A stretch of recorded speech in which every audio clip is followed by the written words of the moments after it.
The obsession that burns. Remy, Electra, Will, and Ivy's fight against the dark. There are obsessions that begin quietly, like a faint hum beneath the surface of a life that appears perfectly controlled. They start as passing thoughts, harmless curiosities, maybe even admiration. But inside certain people, those whose hearts carry fractures no one sees, whose identities rest on unstable foundations, obsession never remains mild. It grows teeth. It grows hunger. It grows into something that demands to possess, to dominate, to consume. And for Remy Price, that transformation had already begun long before anyone realized it. Long before Electra Forrester understood the danger, long before Will Spencer sensed the hostility gathering at the edges of his life, and long before Ivy Forrester found herself standing between her niece and a man whose mind had begun to unravel in silence. Remy's fixation on Electra had once seemed almost benign, an admiration for her talent, her innocence, her luminous presence in a world that had become too hardened by ambition and betrayal. She reminded him of a self he believed he once possessed, hopeful, untainted, capable of creating rather than destroying. But admiration, when mixed with loneliness and a deep-seated sense of inadequacy, can rot into something malignant. Over time, Remy convinced himself that Electra represented destiny. She was the missing element in a life that felt increasingly unstable. She was the muse whose absence hollowed him. She was the future he believed he deserved.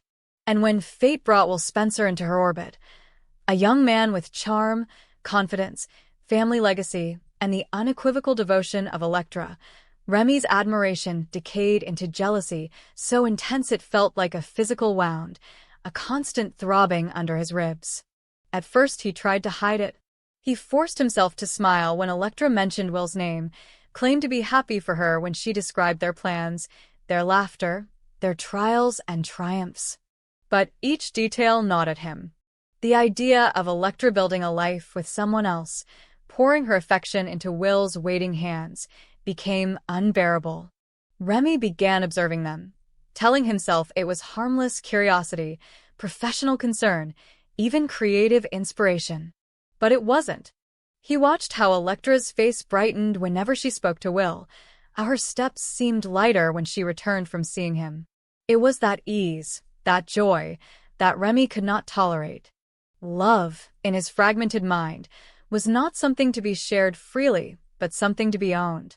Something owed to him because he believed he understood her more deeply than Will ever could. As Remy's fixation tightened its grip, the world around him began to shift. His work suffered. His relationships deteriorated. Friends who once admired his ambition now whispered about his volatility. His temper flared at innocuous triggers, and his mind spun elaborate narratives in which Will was the villain wrongfully occupying the place Remy believed belonged to him. Jealousy fermented into paranoia. Paranoia hardened into obsession. And obsession demanded action.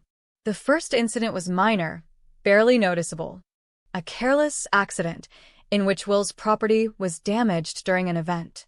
Then came anonymous messages warning Electra that Will might not be the man she believed him to be. Remy convinced himself he was protecting her, doing what any devoted soul would do when the person they loved was blinded by naivete.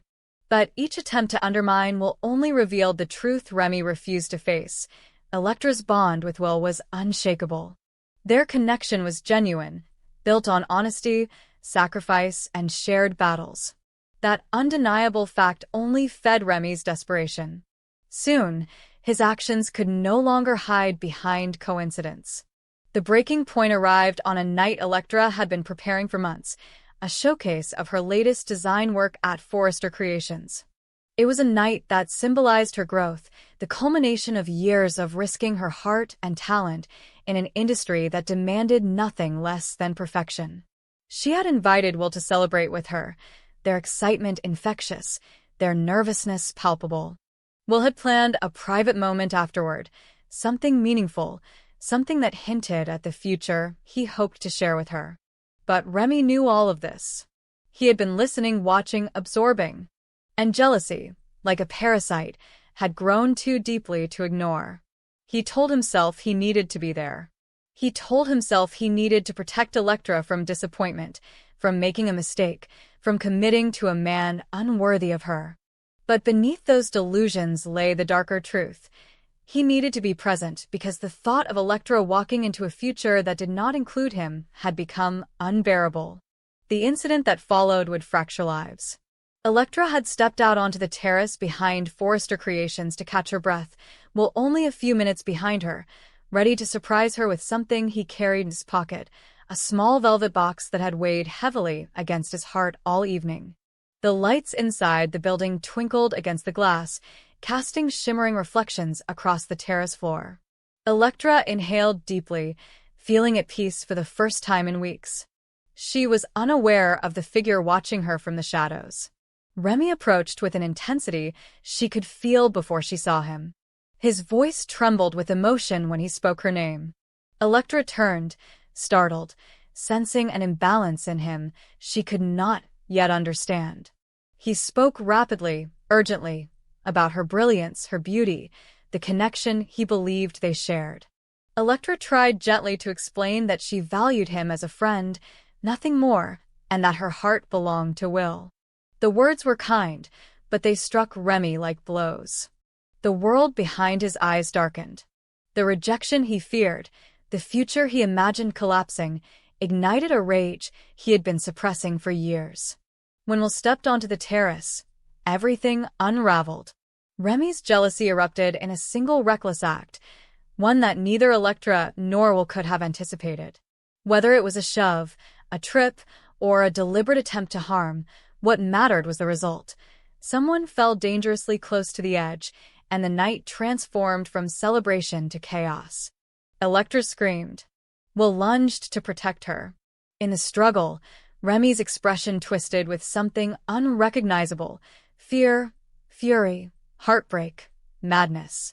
It was Ivy Forrester who changed the course of the night.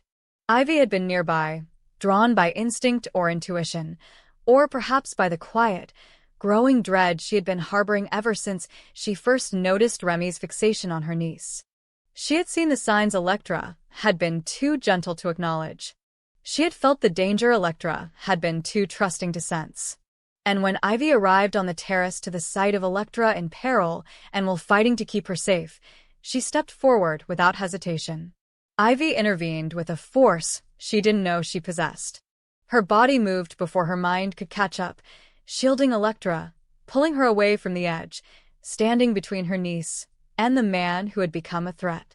Remy's eyes locked onto Ivy's, and for the first time, he saw someone who could not be manipulated, who could not be charmed, who could not be deceived.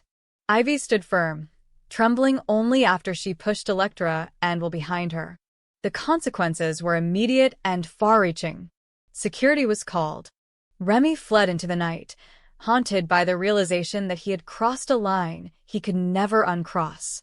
Electra shook uncontrollably, her mind struggling to reconcile the friend she once trusted with the danger she had narrowly escaped.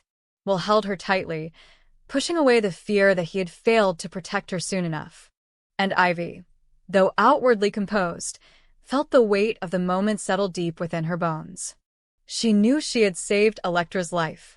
She also knew she might have placed herself in the crosshairs of a man whose obsession had now mutated into something unpredictable and volatile. Remy, in the aftermath, spiraled further.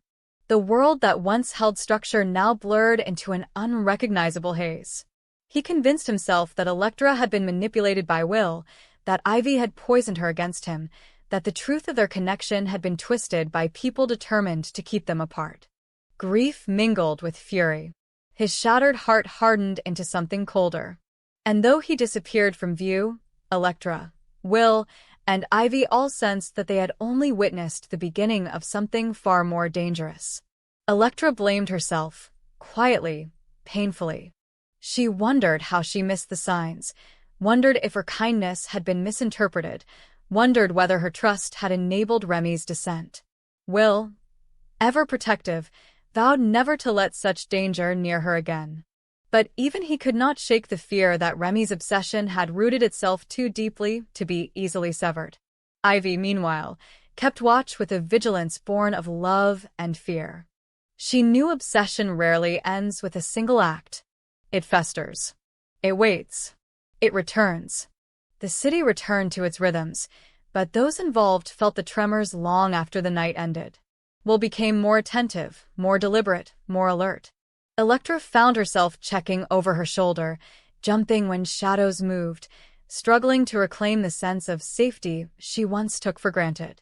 And Ivy, bruised by her confrontation with danger, yet strengthened by it, became the quiet guardian of her niece's well-being, knowing full well that Remy's obsession had created a fracture that would continue expanding until confronted fully. But the darkest transformation unfolded within Remy. Alone, humiliated, tormented by a reality he refused to accept, he began to rebuild the narrative in his mind, one in which he was the victim. Electra was the confused angel who needed saving, Will was the thief who stole her innocence, and Ivy was the barrier that needed to be removed. The stage, as only Los Angeles could set it, was now primed for a conflict not of superficial drama, but of psychological warfare. A dangerous man had fixated on a fantasy. A loving couple now lived under the shadow of a threat they could not predict. And a woman, Ivy Forrester, aware of the storm gathering, prepared herself to confront the darkness once more, even if doing so meant risking everything. For obsession does not vanish when the world shines too brightly upon it.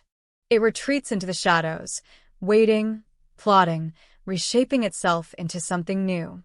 And Remy Price, driven by heartbreak, jealousy, and delusion, would not remain in the shadows for long. Danger does not always announce its arrival with thunder.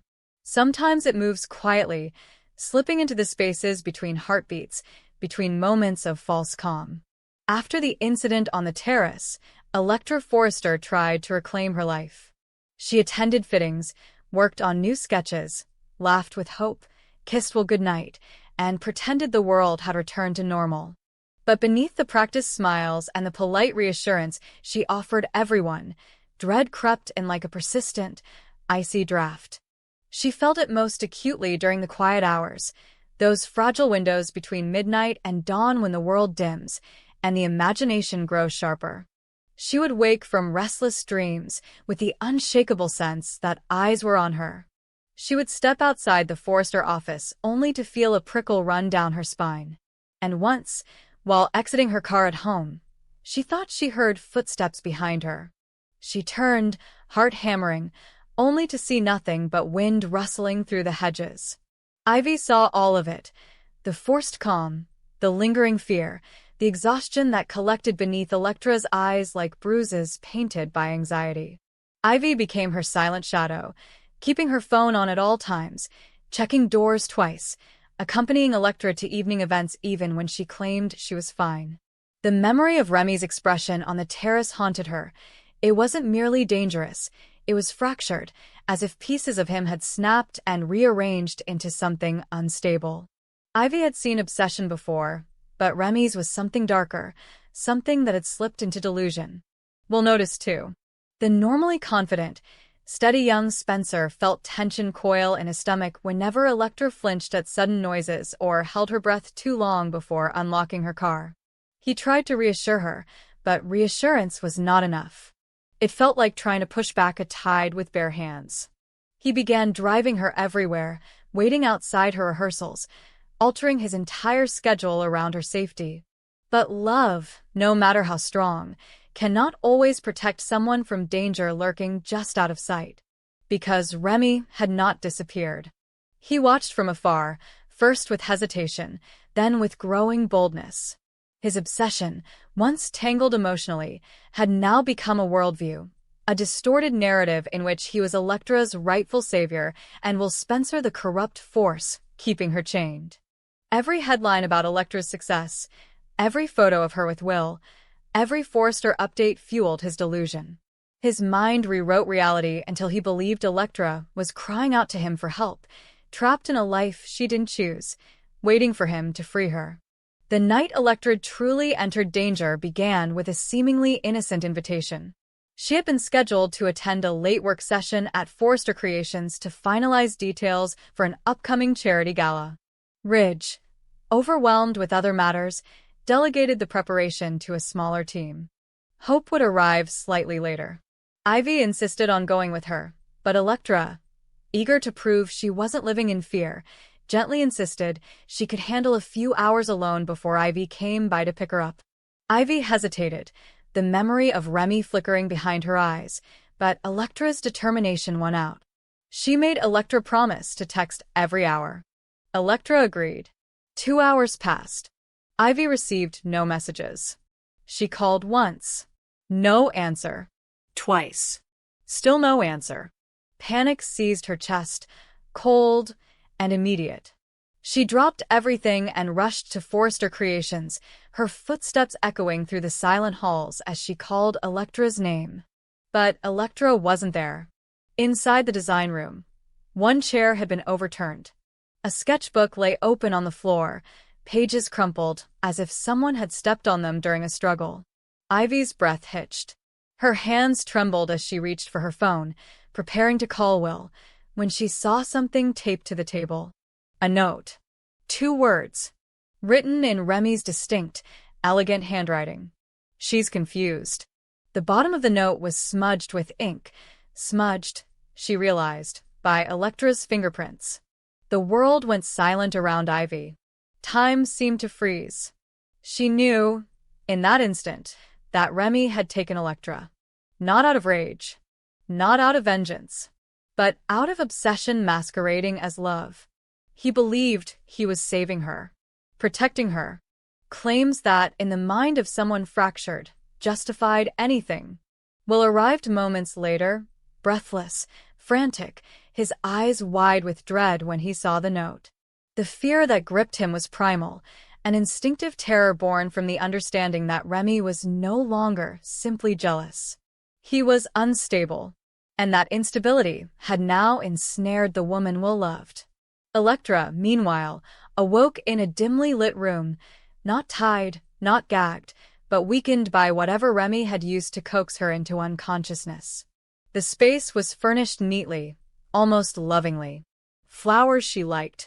A framed photo of one of her magazine covers.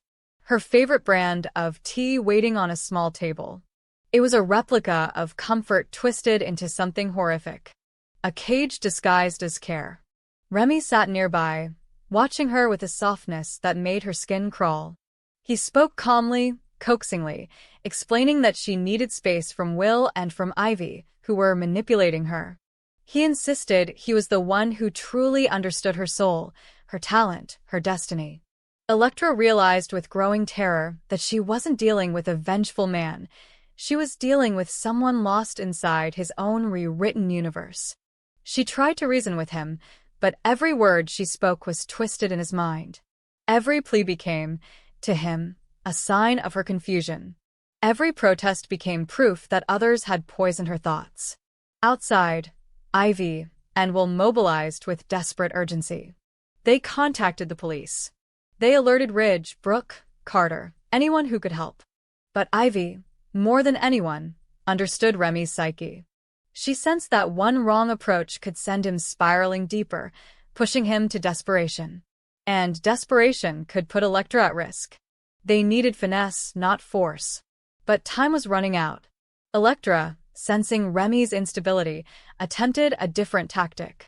She allowed her voice to soften, let her expression gentle, showing compassion rather than confrontation. It wasn't manipulation, it was survival. She needed Remy calm.